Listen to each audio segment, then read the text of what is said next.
listeners and readers of AwardsWatch.com. This is the Awards Watch Podcast, episode 292. I'm your executive editor, Ryan McQuade, and joining me today is Josh Parham. Hello, hello. Josh, how you been, buddy? I have been good. Yeah, it feels like it's been a minute since we've actually sat down to record an episode. Josh is avoiding me like the plague. Well, you were out of the country for like 2 weeks, so there was that. I feel like it's been like straight up a month since you've been on. I think so. Yeah. Because then, yeah, I went to this place called Cannes, and then Josh Heard of it. Yeah. Josh is busy. He's just the busiest guy in the world.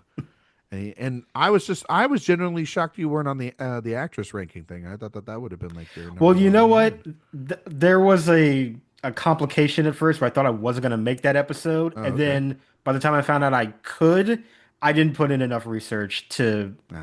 back up everything. What did you think of the list? I enjoyed listening to it. There were definitely some decisions that were baffling. Which ones? Come on, Josh. Come on. Well, if you really want me We to be want honest, the tea. Let's go. if Let's you really go. want me to be honest, when you Oh, talked about Michelle Yeoh, that was a moment where I felt like take the earrings out, Oh, put you the wanted to hair get up. mad at me That for was that. if I had been on that episode, I would have had some things to say because I did not agree. Oh, you would have been with, Frances McDormand, yes, that was also the other thing. and then the and Frances Mark would have McDormand. hated you at that point. Yeah, what he had to say about Frances McDormand, I also found to be That was a little- offensive. But that was- not to the level and extent of taking earrings off, but it would have been no, wow. I would have had words. Wow, no. You I'm can't glad come that- after our Midwestern queen like that. I'm sorry. No, you can't. But I am not surprised that something I said would make Josh pissed off, and You didn't have many, but that was one. that was one. That was the most. Well, I egregious. think that one is but you know my stance on that. I've been on that. I know. one for a I while. don't agree with it. I know you don't agree with it, but like at least I'm nothing if not consistent. Sure, I expected it, so I wasn't surprised. Yeah. But But still, you would have wanted to be there to a fight. D rating for Michelle Yeoh in that movie was ludicrous. So I'm just saying that. We earn the grades that we get. We Okay. do. Anyway, I'm glad that you're here. Maybe Well, to talk about this movie, I needed to be here. Yes. maybe the D was for Danny, as in Danny Boyle. Maybe Because so. we're here today to talk about 28 years later. By the way, Josh, before we even begin on this, I think this is maybe one of the stupidest franchise titles ever. Like the weeks, the days, the years. What's the next one going to be called? Well, I think they're stuck to years now. They're just stuck gonna to use years now, subtitles. right? Yeah. So they screwed themselves in a lot of ways. Well, I understand the naming convention because you start with days, and that's like better than just Yeah. 28 days later two. But you have now committed to what your naming structure is going to be. But I guess as the next movies are going to be like a trilogy of these characters in this one world, like I guess it makes sense to keep it as 28 years later for that. Yeah, I mean, I guess at this point it will. I mean, they should have started with like hours, right? Well, they didn't know they're going to have another one. Well, you don't know that. You Why think would- they immediately started right out the gate? We're going to have a series Seconds. of movies. You Minutes, think so? minutes. You only got 28 minutes until this thing shows up and gets you. Maybe that's how long you have until you're affected. I'm coming Maybe up with 28 seconds is the amount of time because they turn pretty quick. Yeah, they turn pretty quick.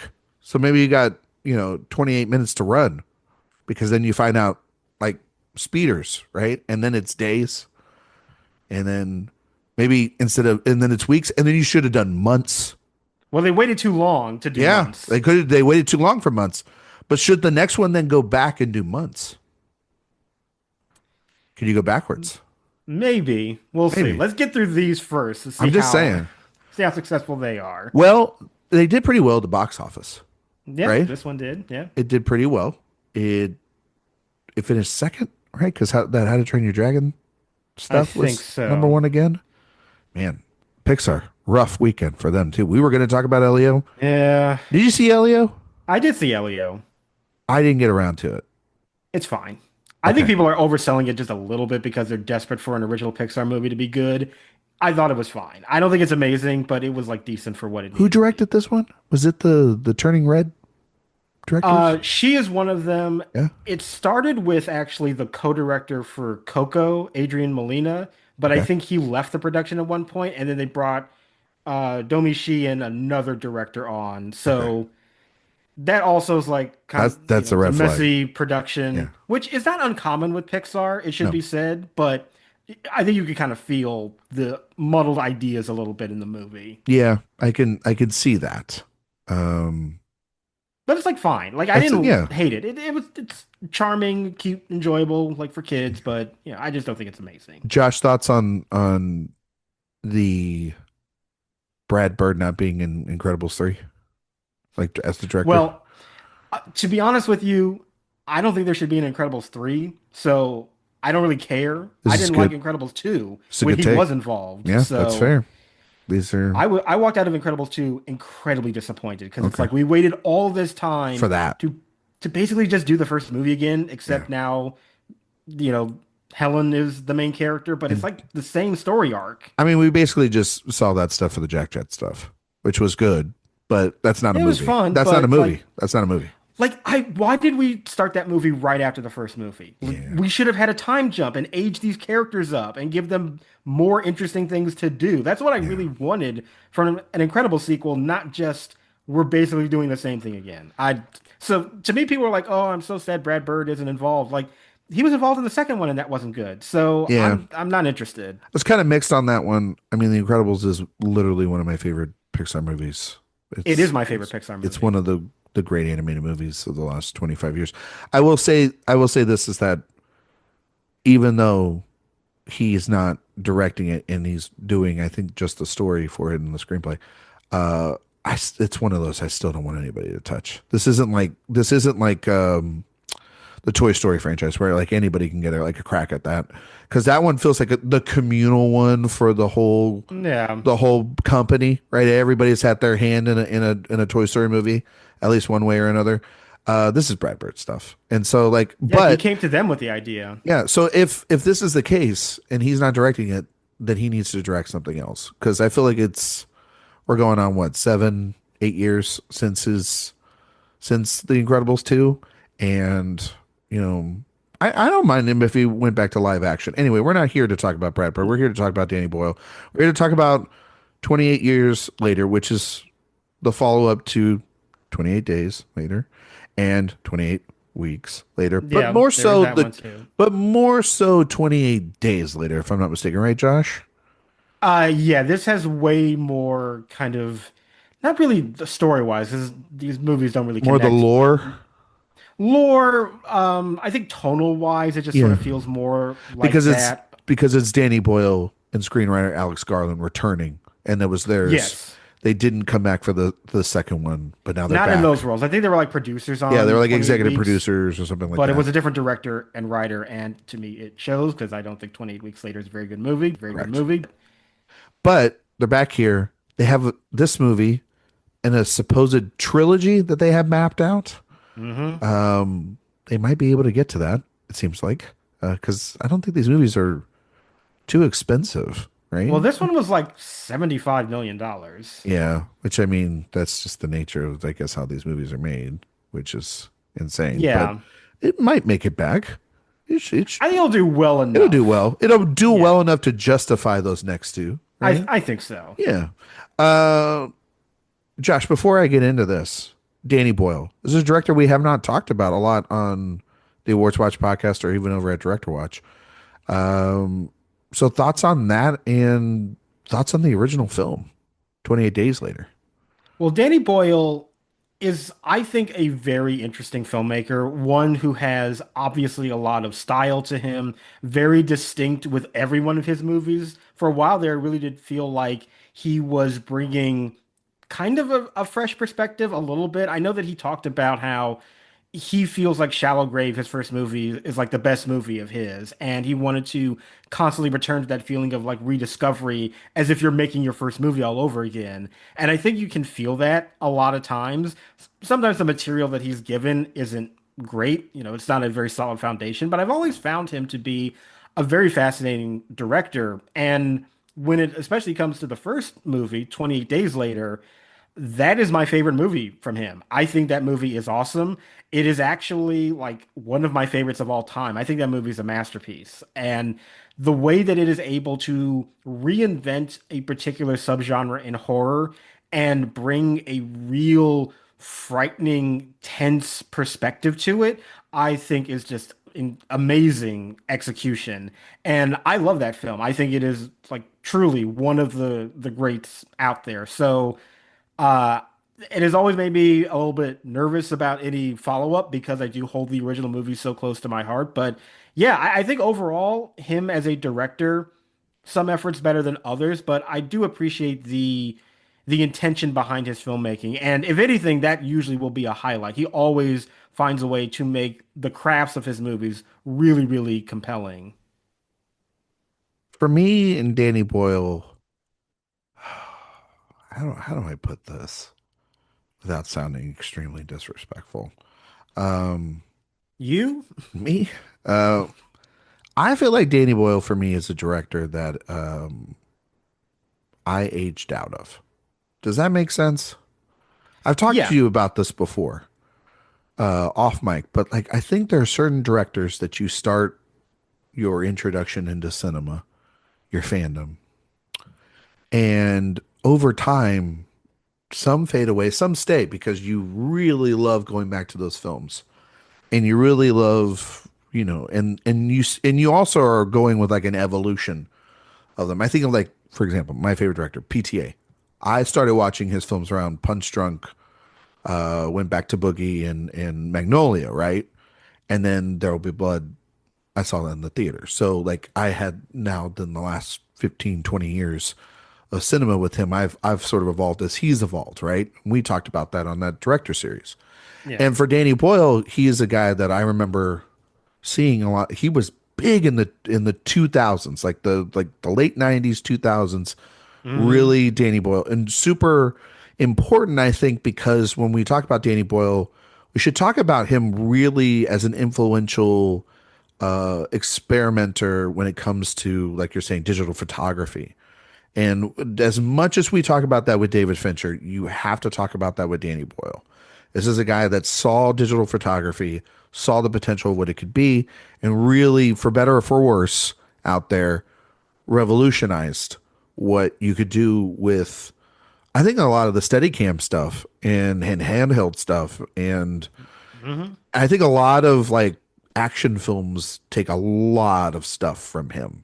In particular, I think like even the techniques of somebody like a Paul Greengrass in the Bourne movies are a lot from like Danny Boyle and sort of a lot of action films from that, from this era and beyond. Hmm. And so I think he's very influential. That being said, his films are still vastly up or down for me. I have some that I think are really good to great, and then there are some I'm like, I do not need to ever watch this ever again. And somewhere in the middle of those is 28 Days Later, which is a movie that when I saw it many, many years ago, like yourself, Josh, I really liked it because at the time there was not a lot like it. There's not Our a, first running zombies. Like the exactly. movie, this movie invented that It concept. it invented the fact that like, oh, these things are gonna come and at you like they're running the Olympics, and Yeah. and it's terrifying. And his directorial choices are what solidified him, and then elevated him on throughout his career. And he hadn't really gone back to this because I kind of feel like once he made Slumdog Millionaire, won all those Oscars, he kind of got stuck in one gear. He kind of got stuck in the Oscar gear, right? Yeah. I was talking with Sophia this week about like Ron Howard, and in 2001 when he won for A Beautiful Mind, he didn't. It's like the man has been chasing another Oscar that nobody's asking him to chase. You know what I mean? Like Yeah. he's like, I want to win another. It's like we don't care. We gave you this, and we really shouldn't have given you this in the first place. That was more out of sympathy, if Yeah, anything else. Yeah. exactly. And now you have like all these giant ensemble pieces. Like what was the one with the Chris Hemsworth and Tom Holland in the boat, like the in the heart of the sea, And you have Oh, yeah, like yeah. from Eden, and then you have like what was the one? Didn't he do the remake of The Rescue with like Colin Farrell, and was that him?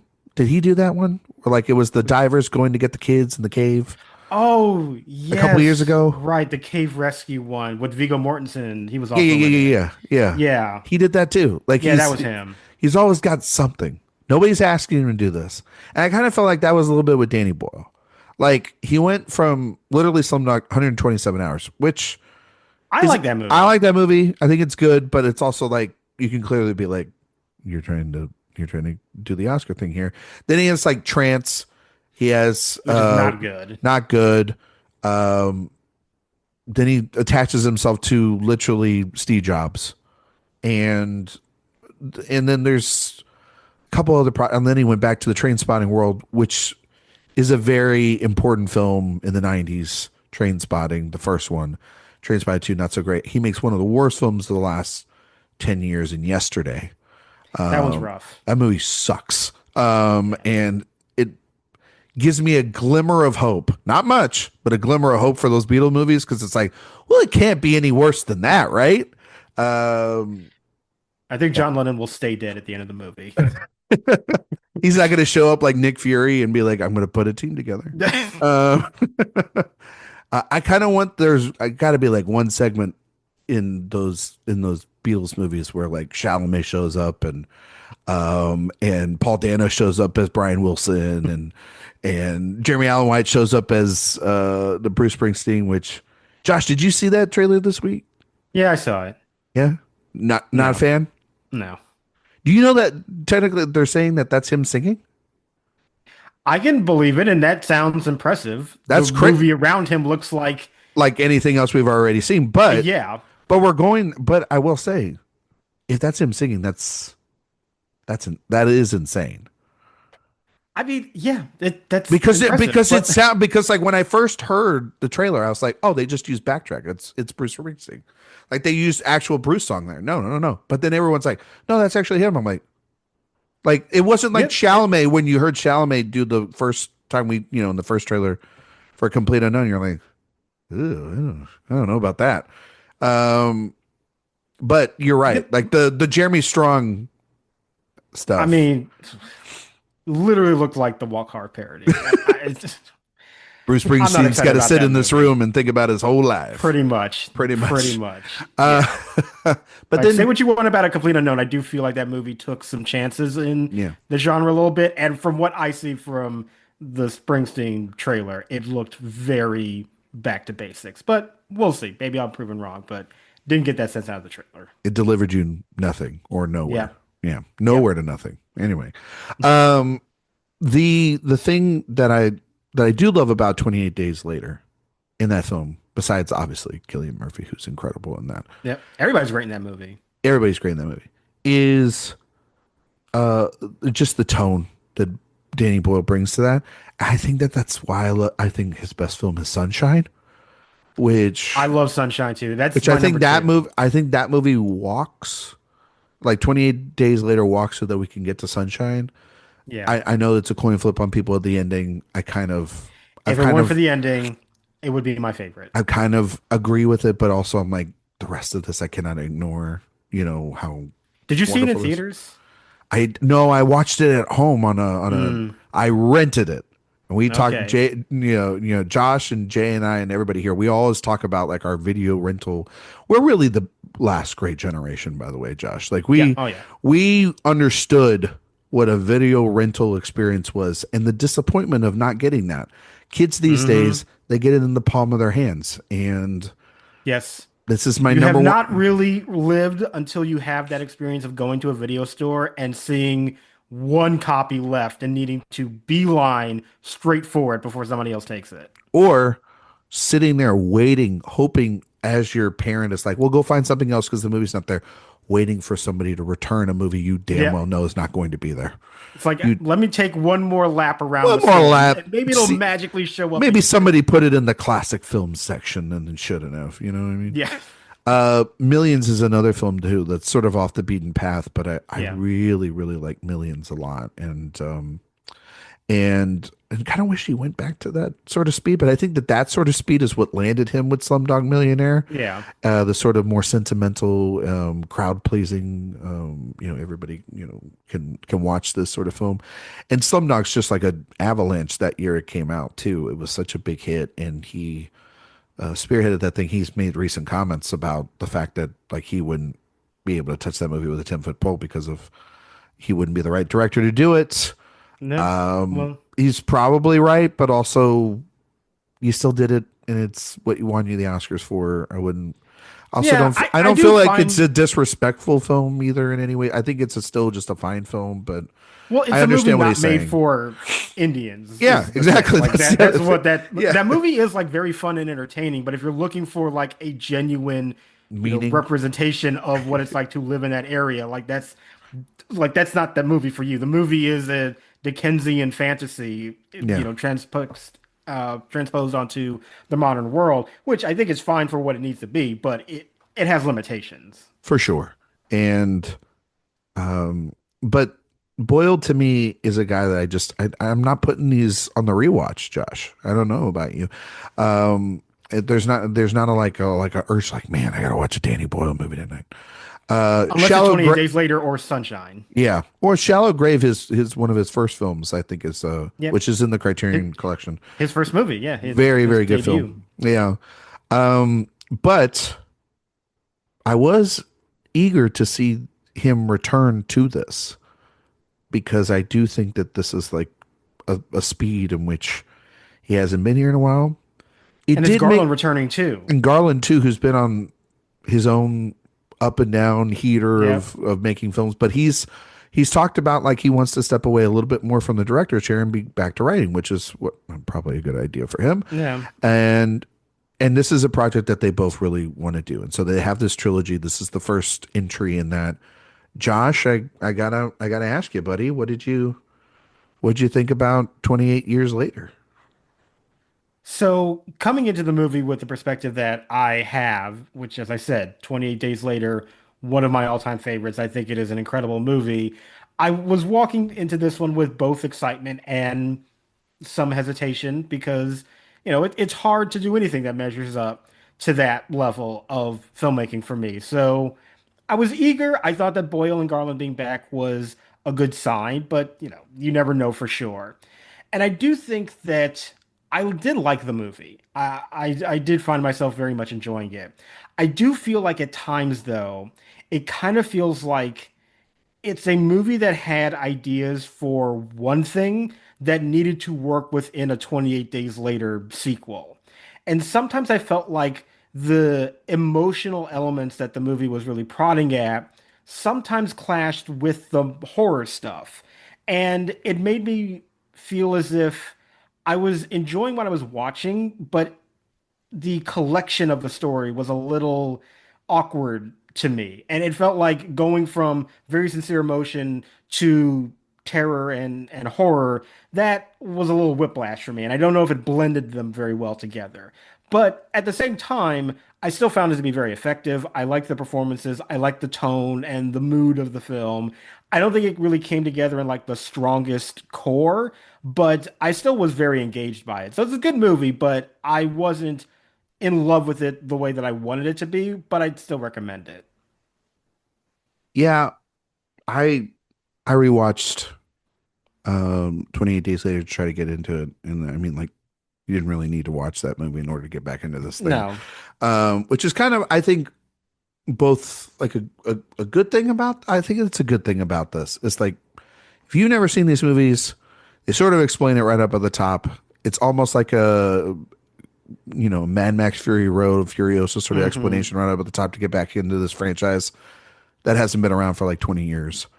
Um, and yet I was kind of sucked right into it. I thought the first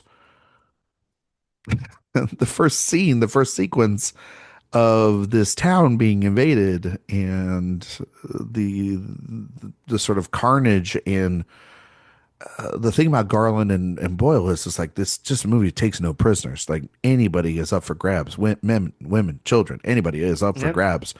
And we see this through the perspective of a child right from the get-go, which I think is then obviously foreshadowing for what we're going to see throughout the rest of the film, which is that this is a movie then told through the lens of a child's journey of Hmm. growing up and discovery and maturing right before our very eyes. And so that's why it was kind of interesting because it's like, oh, I do love a movie like Millions. And I kind of felt like that inspiration a little bit there too, sort of passing of the torch there as well in terms of like a younger generation and seeing this carnage through the eyes of literally somebody that was not around at the beginning of this slaughter of this epidemic of this nightmare.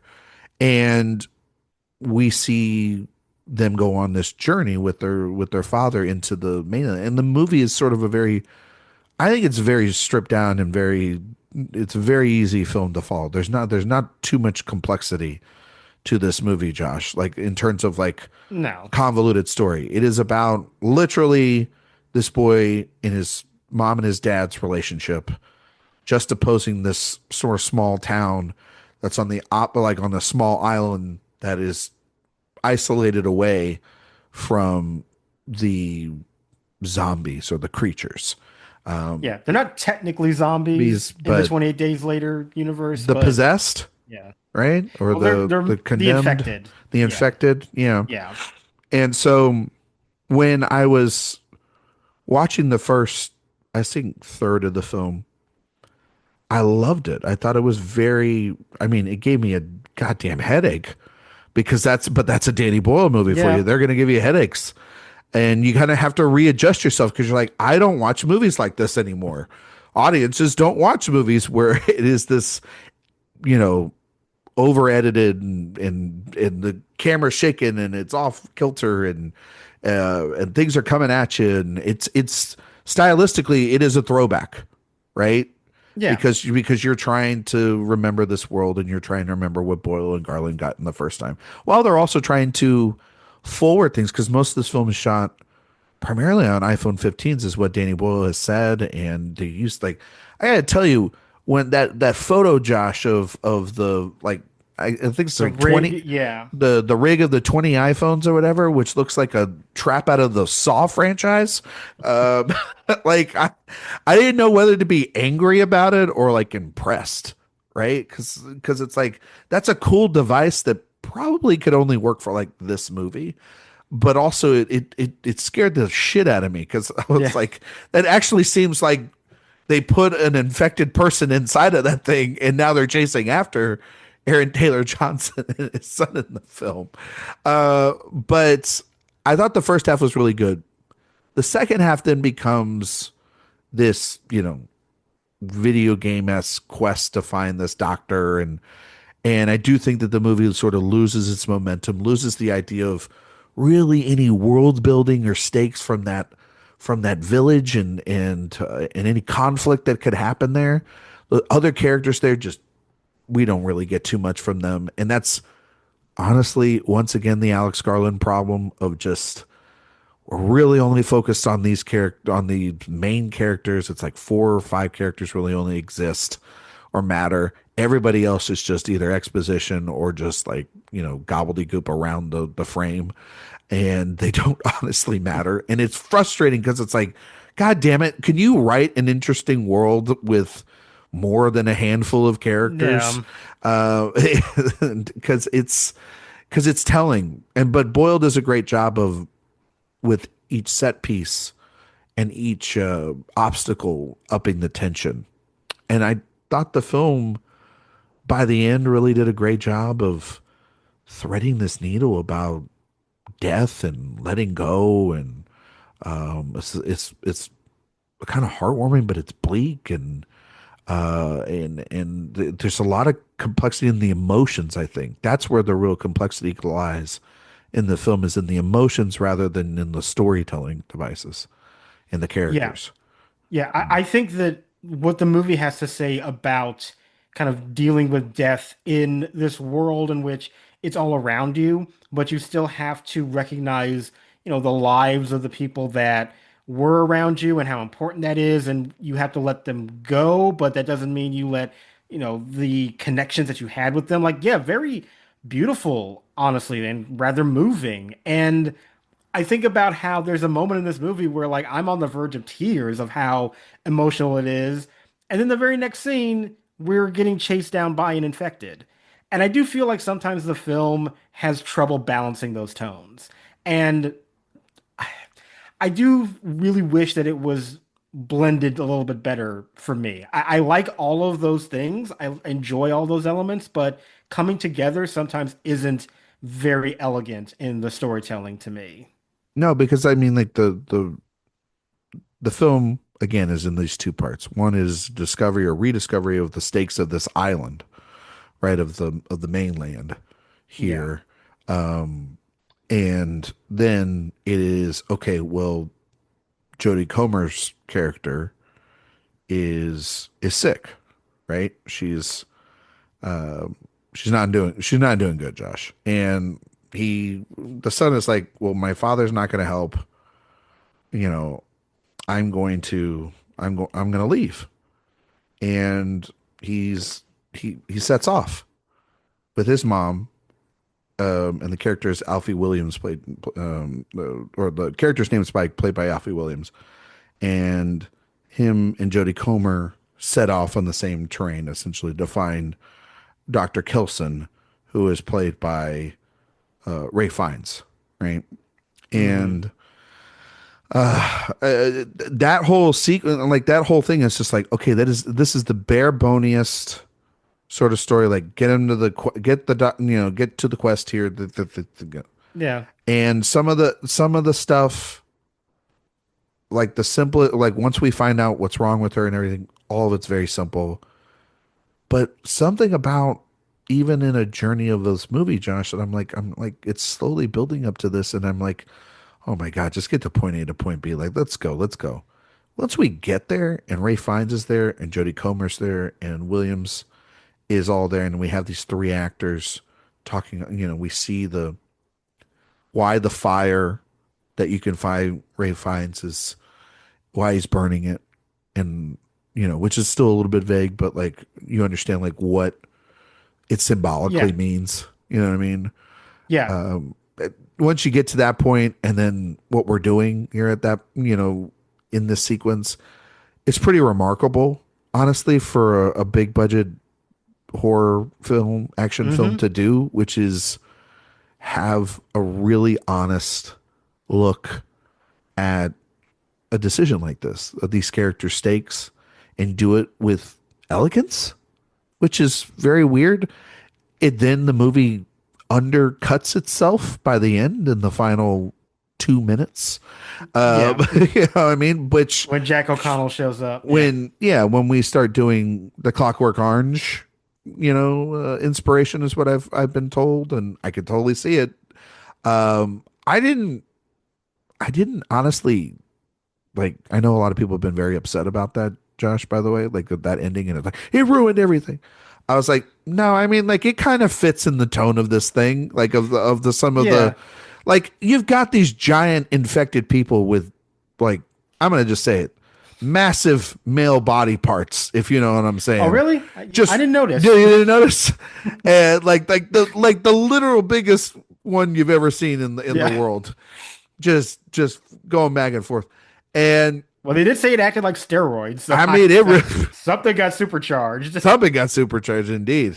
Imagine watching that in the IMAX. Anyway, 3D, right? Anyway, um, it just kind of fit weirdly because it's like this world is heightened, so that would be heightened of meeting Yeah. those characters. Like My you bigger got a issue guy is who's building a bone chapel essentially. yep. Like what are we talking about here? Like it's Yeah. not that far off. My bigger issue with the ending is just that it very clearly is meant to be just like a cliffhanger to lead you into the next film, Yeah. which I tend to not love because it really leaves you with a sense of the story being incomplete, which I know that it is, It's but very Dune part one where we're just like, yeah, well, you want to ride a sandworm, Paul Atreides? We'll teach you that in the next one. That's what like Zendaya kind of tells him. And you're like, oh yeah, so fuck. Like, what are we doing here? I sometimes do resist that Yeah. urge and of that tendency in movies because I want to reach the end of a film and feel like even if I know there's something happening later, that I still feel like a sense of completion, with Yeah, the narrative in this one go around. And I think the inclusion of those characters at the end of this movie is very fun, and I agree with you, fits into the overall tone, but it also is like saying, tune in next time, and it's I'll very watch a TV show cartoony. for that. Yeah, it's very cartoony. Yeah, Or like television, yeah. that's like a TV show telling you to tune in next week for the new episode. And I don't need that from a movie. And the guest star shows up that you like was like third build on the poster. You know, Yeah, I was waiting the whole movie. Like, I know Jack O'Connell is I, in this. I Where is he? forgot for half a second, Josh, that he was in this, and Well, then I and never forgot. I well, wasn't going to forget about Jack yeah, O'Connell showing up, but I was waiting. It's like, where is he? And then, oh, I didn't expect him to look like that when he showed up, but it was a delight. I completely forgot just because I got wrapped up in the movie, but I knew he was Yep. going to be in it. I was just like, I wasn't thinking about it, and then he showed up, and I was like, oh, that's right, Jack O'Connell's supposed to be in it. But I think if they cut that out, and it's just Spike reading his letter at the end to his father of like what he's doing and going into the jungle and kind of like, I think if it ends just like that, I kind of like with him like just flinging an arrow and it cuts like him on the run. I think that that might have been better. And then like in the beginning sequence of the next film is when these guys are released Yeah. because it doesn't 100%, it's just another group of characters that mean absolutely nothing, that I know nothing about, and I have to wait for another film in 2 years to figure that out. And then what's been frustrating is in the press, them telling them, "Whoa, you're going to get Killian Murphy's character in the third film, so y'all really need to see that Yeah. these movies to get there." That's been the frustrating thing for me. It's like, okay, but like then what's the tie-in to all that? Like, why are what are how's this world going to connect to that? Like, what are we Like, doing honestly, there? why does Killian Murphy need to be here? I Yeah, think the world that they've created is sort of it's pretty self-sufficient enough expansive enough. to not really rely on going Yeah, back to those other characters, and especially because I'm good with those other characters. Like where 28 Days Later leaves off is fine. I feel a yeah. sense of conclusion with them. I don't really need them back. That feels just more of a enticing, like you'll get the thing you remember from the first movie if you see the other films, and I It's personally don't need that. but it then it makes these two films feel a little bit like you need to eat your vegetables before you get your meat. You know what I mean? Or you get your chicken, Yeah, which then you realize that that meat is actually just chicken nuggets and it's not like a steak. Like, and I get why they want to have Killian Murphy because I mean, yeah. guy just won an Oscar and he's a pretty big deal and he's and all that stuff. But He's tied to the legacy of the franchise. Like I understand it, there's two but things you know about Killian Murphy probably in his byline. When he in 40 years passes away, it will be him as Oppenheimer because that's what he won the Oscar for, and his relationship with Christopher Nolan, and then it will be that image of him in 28 years later. It will. Like that's probably the like, of him skinny in the gown out of the hospital yeah, right there on the streets of London. on the streets of Yeah. London. Like that is so. And when you think about 28, the 28, you know, franchise, I guess 28. God, it's such a. How do you title this franchise? Like, how do you say it? I'm just gonna say 28 Days The franchise. I 28 just Days think franchise. All right, that's fine. it's all stems from Because days. So. honestly, you could probably pick up the next film 28 days later. What do you think about that, Josh? Well, they do say 28 days later at some point. I think that's the amount of time I think they do from that. like Yeah, from yeah, from where he leaves like the doctor to then he's on his own, yeah. I think that is the 28 days later which is time pretty, frame. good. Yeah. Yeah, So, all right. Or they just, you know what? Just keep it the days, the weeks, and the years. Just keep doing that thing. That would be really cool, But this movie does introduce one thing that is interesting, and this is where the Killian Murphy thing also comes into effect, which is like the outsider effect, and that there's like an army from the outside, and how this has all been contained here, but it seems like the yeah, rest of the world has gone on with their yeah. lives, and Which has always been the most fascinating thing to me in this series of how, because of the way that they have set this in England, which is just a big island, that this is like such a debilitating thing that has ruined this country and has turned it into an apocalyptic wasteland. But yeah, outside of that, the world is just chugging along as if nothing has really happened. And I've always found that to be so interesting. 28 weeks later does suggests that the infection did spread, but this movie very clearly is like pretending that movie didn't exist and is just continuing from 28 days, which I think is stronger. I think that's a more interesting idea that England has been quarantined and the rest of the world is kind of just going on about their business. And you get, I think, some very funny commentary from that was it the Swedish soldier that Yeah. shows up and is making comments about how like, yeah, I could have just been a delivery driver and I would have been fine, and instead I'm stuck in this horrible place with you people who don't even know what the internet is. And it's I found that to be a really interesting juxtaposition that you normally don't get in these kinds of movies, because usually if it's an apocalypse, it's global. Everything is shut down. But with only this one area, I do find that to be a fascinating idea of how they're even further isolated through what the rest of the world is going through. No, I totally agree because when they're talking just about when the soldier and Spike are talking, and it's just a simple thing about like technology, Yeah. the world around them, the idea of like how much does one know?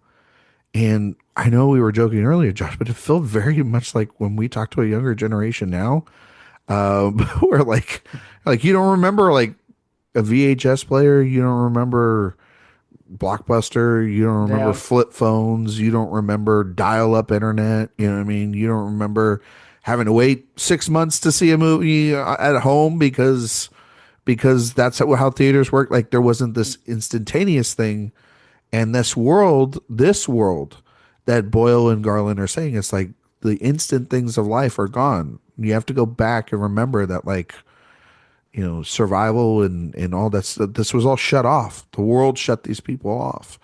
It will be interesting to see if like there is any more from that. If there is like like an evolution of that idea in the fact that like wouldn't people that survived be a bit angry or vengeful, or are they just going to move on with their lives? Like you kind of feel like you would be. This whole idea that the world essentially, once you land on that island, once you land in the UK, you're done.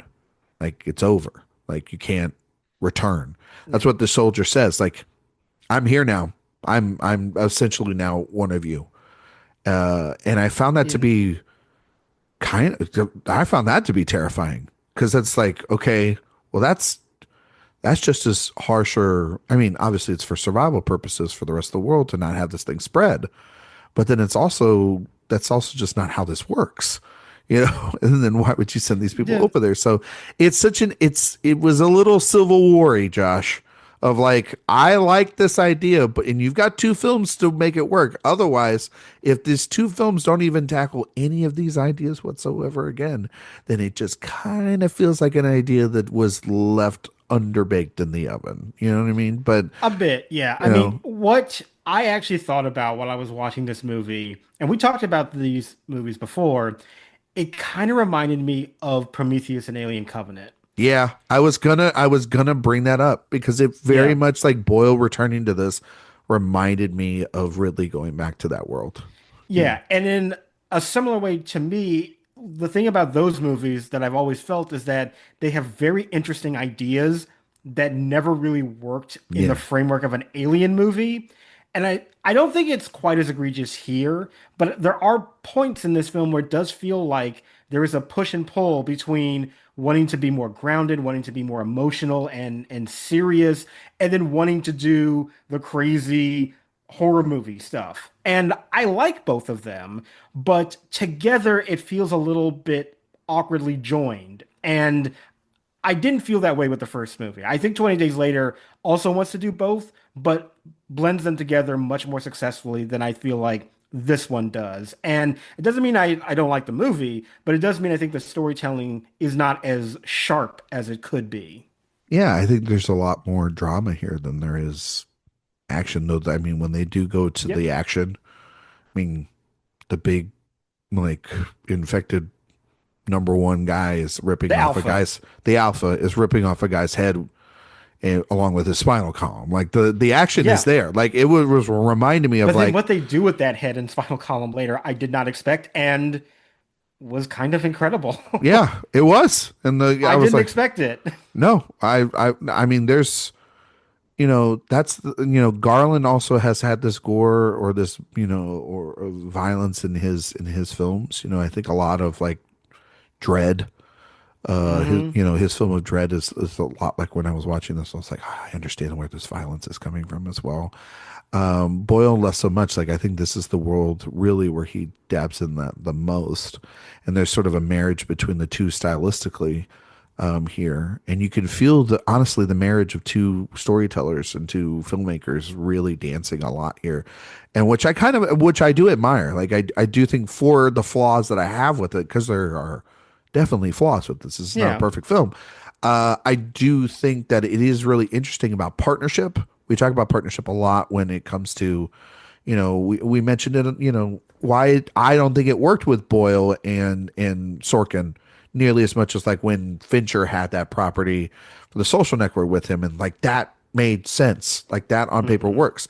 This one really does work because Danny Boyle likes the goofy stuff sometimes, and he likes the out there, but then he likes sincerity, you know, and he likes to push the visual lens forward. And then Alex Garland likes ideas and world building and mythology and action and but then you have to kind of find it all in the blender, right? When you're making the shake. Yeah. And sometimes the taste it like when you have like a drink and you're just like, oh, I don't know if that works, or maybe I got to add something here, or maybe there's something missing in order for this to be great. But it's all right, it's solid, and that's what I Yeah. think that this is. Is just like it's solid. I hate that word, but it's just the truth. Like this gets this thing moving again, which was dead on arrival, which was not moving at all. This franchise, the idea of also this franchise didn't exist on hasn't existed on physical media for a while, and now that those wheels are turning because of this movie, that helps it as well too, which is There's a crazy. 4K coming of 28 Days Later, which I don't know how you upscale that movie. And I love that film, but it looks like garbage. And And it's that's the supposed to. Like purpose. Yeah, I'm not dismissing it. It's supposed to kind of look like that. I think it helps to create these appropriate sense of atmosphere and mood, but like yeah, you that can't no, be looked at in 4K. Like that's not a no. 4K movie. I was I love thinking that that film. I was thinking the same thing. Like when people were arguing this, because Criterion every month they like update movies in their catalog to 4K, Yeah. and a movie that you and I really like, Josh, a lot is Bamboozled. And I was thinking like that movie never should be in 4K. Like the fact No. that it's like it should stay in the Blu-ray platform that it's at, because like what is there to why would you upgrade it? The point of that movie is to have the look of it. It's supposed to look that way. And I Yeah. think the same thing goes for this. I just want like a Blu-ray. I'm fine with a Blu-ray. Like that would be Hey, okay. well, you know what? I still have a Blu-ray. Well, I I picked know up. you. Yeah, I know. I never got mine. I Yeah. never. I think there's one like there's a dual pack one out there that people have too, where it's like where it's days and weeks together. Yeah. And I don't have weeks. I don't have that one, but I do have days. well, now I know what to get you for Christmas this year. So Actually, I think the Sunshine Blu-ray is also out of print, and I have that one too. that's one I would like to have.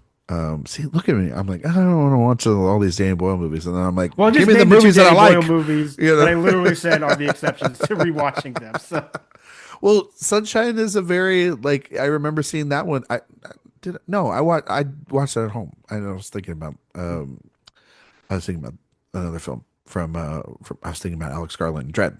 I remember seeing Sunshine at home, and it was one of those that I remember it being, damn, I wish I would have saw this in the theater with an audience, because well, I don't know if you would have because then gotten I an saw it with audience because nobody saw that movie in theaters. nobody would have saw it, but it was like one of those 2007 movies that year where it's like, man, I would have Hmm. had a good memory, because there were a couple of movies that year like there was nobody in fucking my theater for your beloved assassination of Jesse James by the Coward Robert Ford. Nobody was in that theater at Yeah. like a 9:45 screening of that, but I was.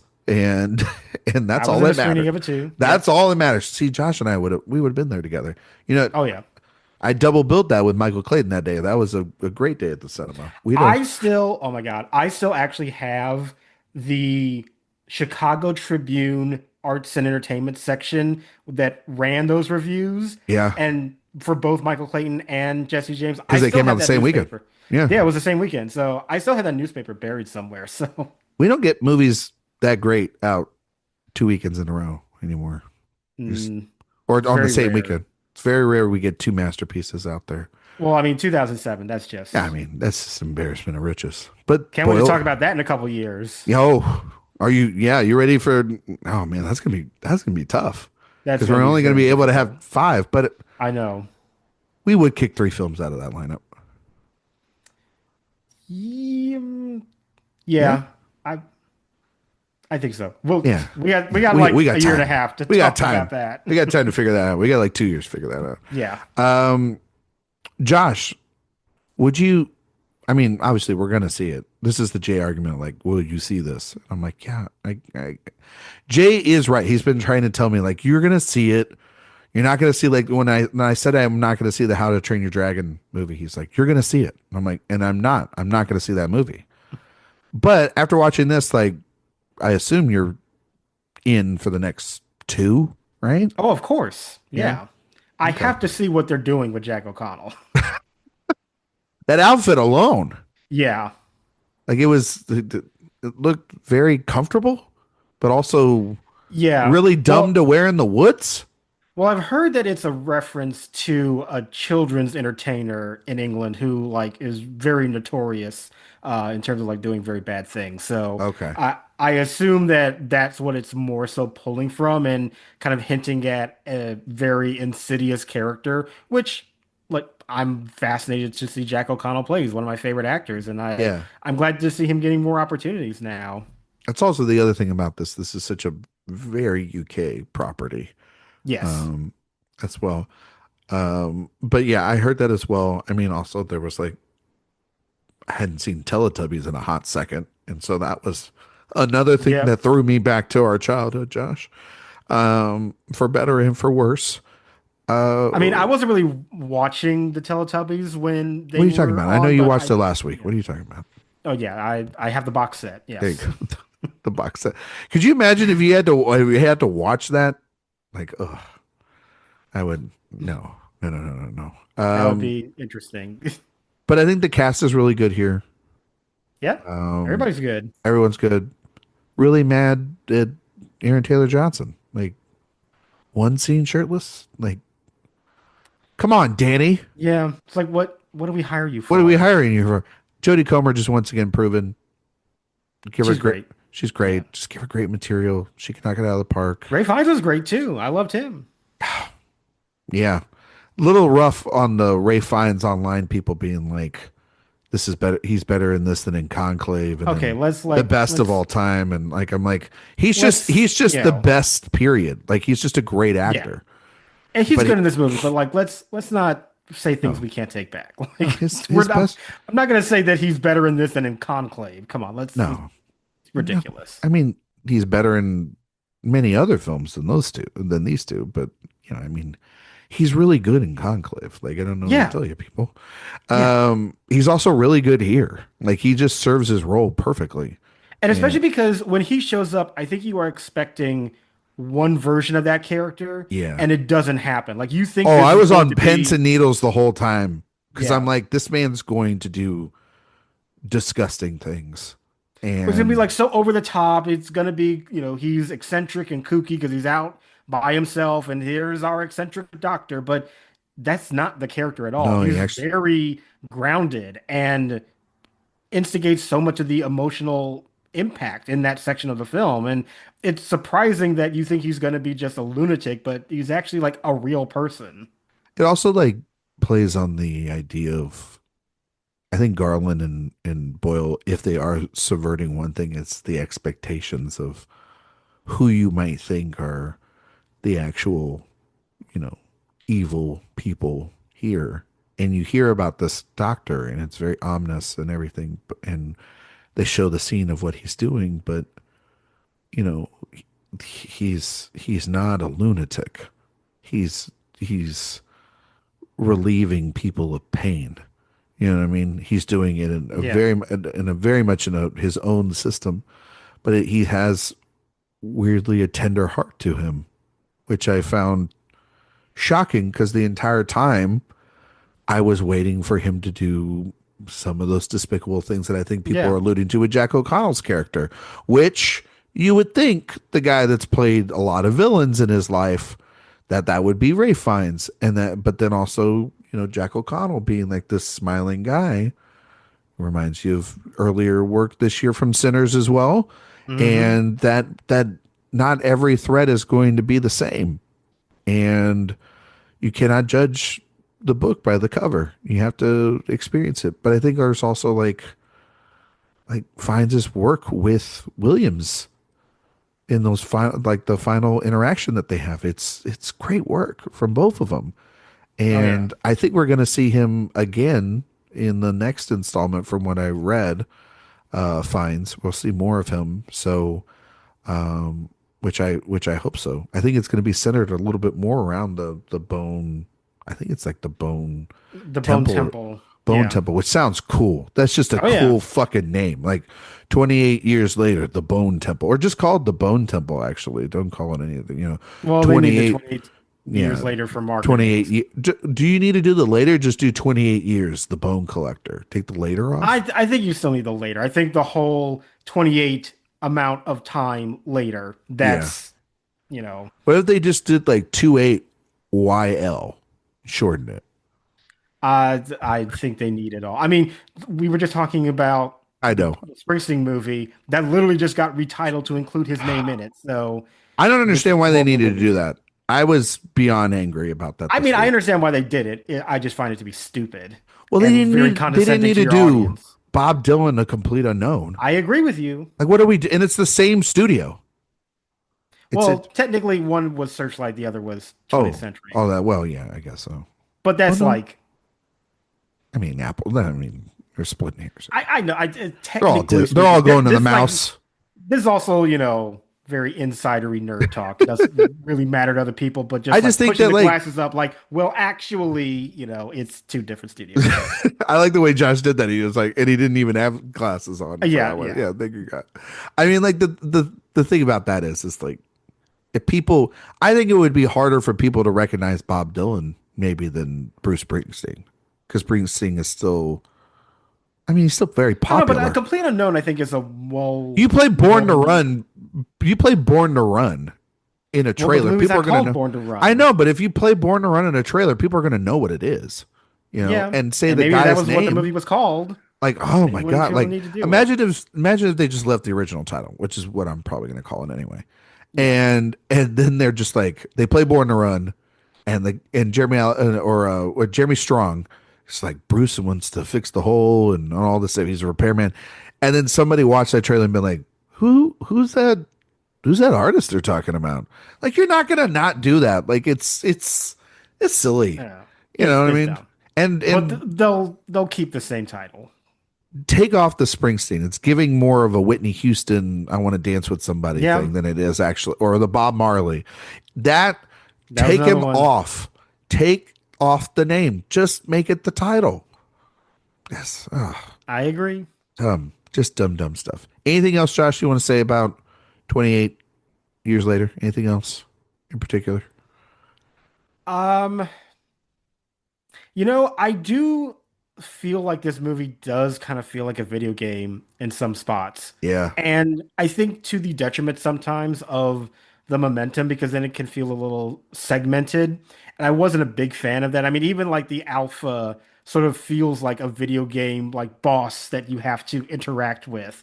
And I just don't think that's like the strongest bit of storytelling. And I think that it does rub up against the more emotional parts of this movie, which were very surprising to me, and I didn't expect to be quite so moved by it. And I think it's a good movie. I just wish that it had a stronger perspective and landed it with more precision. But as is, even though it's a bit messy, I still enjoy this film.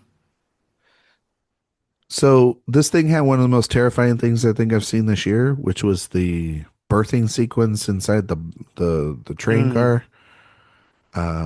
Not only just for how terrified I was for Jodie Comer in that moment, but then obviously the alpha chasing after it.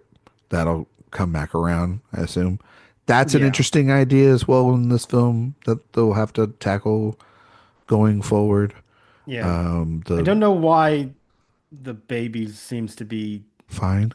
yeah, which I I don't would even know how you would know that initially, even Josh, like I was waiting because like for a couple of scenes, like the baby had like one eye open and one eye closed, you know.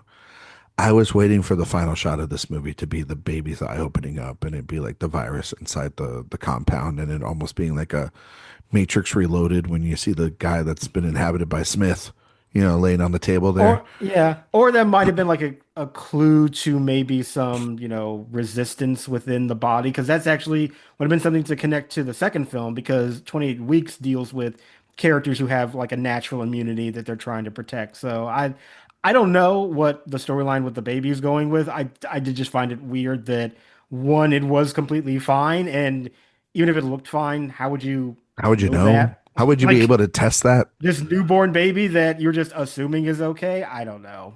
Yeah. We'll see.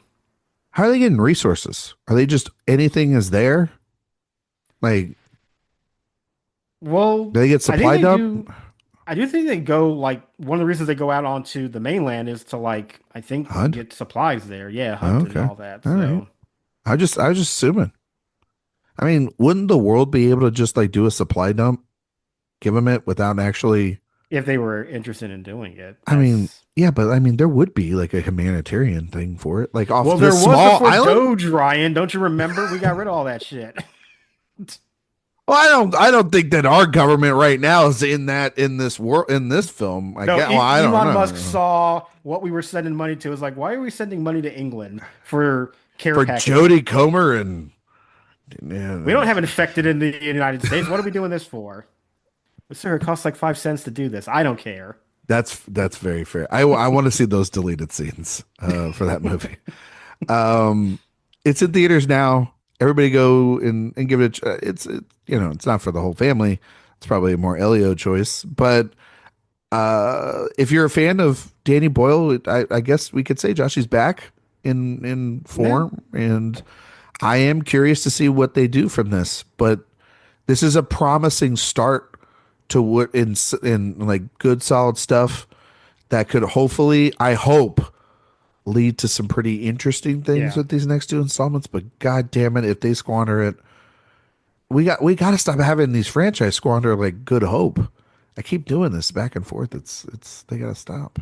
But a good So start, as you good said. start, yeah, and one of his better films, oh, in a long time, Josh. One of his Yeah, I best films, mean, like probably since 127 hours. I was about to say, I think that is the last one because everything after that is rough. Yeah, I mean, like you're not a Jobs guy, right? I think that movie is good. I I think do it's think so the that, script though. It's so the well, script. also, I feel like Danny Boyle is such a like kinetic visual filmmaker that I don't know if that always works with a Sorkin script. Like No. Fincher is perfect to work with Sorkin because those are two very meticulous, very Yeah. organized kind of storytellers. That makes complete sense to I me. was thinking about Danny Boyle, Soderbergh. Maybe even could yeah, have worked well with that stuff. well, yeah, because Soderbergh is also just good to he can form his sensibility around any script that you give him. Yeah. Danny Boyle's not like that. He's a very like visual first kind of filmmaker, and I just don't think that's quite in line with Sorkin, and that's my issue with Steve Jobs. I like it, but I feel a tension between those two forces. The transitions between the acts are Danny Boyle, Yeah, but the other hour 40 minutes of that movie is an Aaron Sorkin film. And I mean, for better or for worse. I was So gonna say. yeah. Uh, Josh, tell everybody where they can find you and all your work on the internet. You can find me on Twitter, Blue Sky, and Letterboxd at JR Parham, and you can also find all my work at Next Best Picture and Awards Watch. You can find me on Twitter, Instagram, Letterboxd, Blue Sky at Ryan McQuade 77. Really trying to, I think, push the letterbox more. Go to Letterbox at Ryan McQuade 77. It's where you can get all my up to date movie ramblings of not just the films that have come out this year, but maybe even teases for what's coming down the road for other stuff as well too. iTunes, Spotify, 5-star reviews, greatly appreciate it. If you like podcasts, and I know we all love a podcast here because you're listening to one, we have the Director Watch Podcast. We are starting a brand new movie series this week. It is over the films of the great, everybody loves him, of Mr. Paul Verhoeven. And Jay and I's first episode this week will be over RoboCop. Josh, like RoboCop? Love RoboCop. Love RoboCop. RoboCop's Another one of his movies that you watch it when you're a kid and it's like, oh, this is a fun action movie. Yep. And then you get older and it's like, wow, there is so much like political commentary in this too that is awesome and works just as well as watching a guy disintegrate as he gets hit by a car. Josh literally described the conversations that we've had on that episode. So that's a tease for you right there. It's literally word for word what we talked about on that episode. And so please listen to that. That'll drop on Thursday. And sign up for the newsletter. It's released twice a week. We greatly appreciate that. And that'll do it for this week's episode. We will be back next week. We will be talking about F1, the latest. I think it's called F1 the movie, which is again it's technically called F1 the movie. Stupid. Yes. Just call it F1. No one's going to go to the movie theater yeah. thinking that you're going to see a race. Not only that, I think it's actually, they have said that the registered trademark is also technically part of the title. I think I did see like that. The TM? Like the F1 C circle the movie. Jesus Christ. I think they were very insistent about having the like copyright. Anyway, we're going to talk about that film next week. We're also going to talk about the best films of the year so far, because there have been a lot of great films that have been out, some not so great.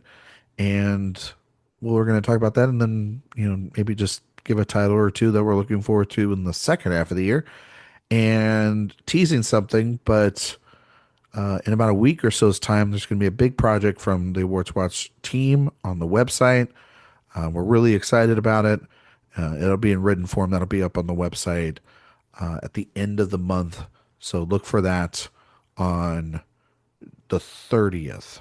On Monday the 30th is when we're looking to drop a really fun thing that I hope you all read and enjoy. But thank you all so much for listening, and we will see you all next time.